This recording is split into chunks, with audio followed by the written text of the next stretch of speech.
नाही, मी हातात जोड लागल्यानं मारलेत मला, हातात जोड लागला शांत बस ना, तरी मला मारलं. शांत बसू का नाही? मी वेगळ्या जिम्मेदार. हा, तर शांत बस. जय श्रीराम. मी राम गणपतराव नादरे. मी सकाळी मुदखेड पोलीस स्टेशन इथं गेलो होतो. काही माझ्याशी प्रूफ होते गहू तस्करांचे. ते गहू कतलीसाठी जात होते, तर हेच मी फोटो काढून मला एकानं टाकलेलं पण होते. मी पोलीस स्टेशनला गेलो होतो. तर जात असताना तिथं माझ्या पत्नी आले होते. तर मी मध्ये गेल्या मला मारून बाहेर काढण्यात आलं. PI धीरज चव्हाण साहेब यांनी पण खूप मारलं आणि पूर्ण होमगार्डरला मारायला लावलं. CCTV मुदखेड पोलीस स्टेशनच्या CCTVमध्ये पण आलं.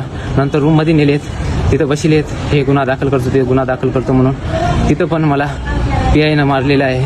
माझ्यासोबत मित्र होता, त्यांना पण मारलेलं आहे. नंतर मला माझी तब्येत बिघडल्यानंतर मुदखेड ग्रामीण रुग्णालयामध्ये आणण्यात आलं पोलीसच्या गाडीमध्ये.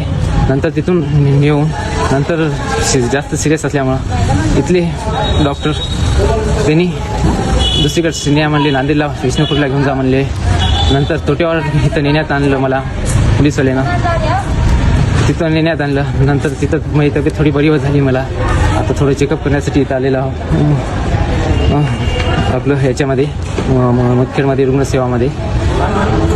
तर मला आता त्यांनी ते विषय सोडून दुसरा बाजूला करून आता मी अट्रॉसिटी हे करायला कोणी ते करायला म्हणून आलं म्हणून म्हणत आहेत. आता वेगवेगळे ते दुसरेच काही गोष्टीमध्ये घालून मी गौरक्षणाचं काम करतो. सर्व माहीत आहे सर्वांना. मी फोटोज पण टाकलेले आहेत, आज पण काढून टाकणार होतो. ते माझ्यासोबत पण आहेत, फोटो सोबत होतो, ते दाखवणार होतो त्यांना. तेच दाखवण्याच्या आधीच त्यांनी माझ्यावर मारहाण केली आणि मला हे केले. मला सर्व हिंदू बांधवांकडून एवढीच विनंती आहे की मला न्याय भेटावा. जय श्रीराम, जय गौ माता.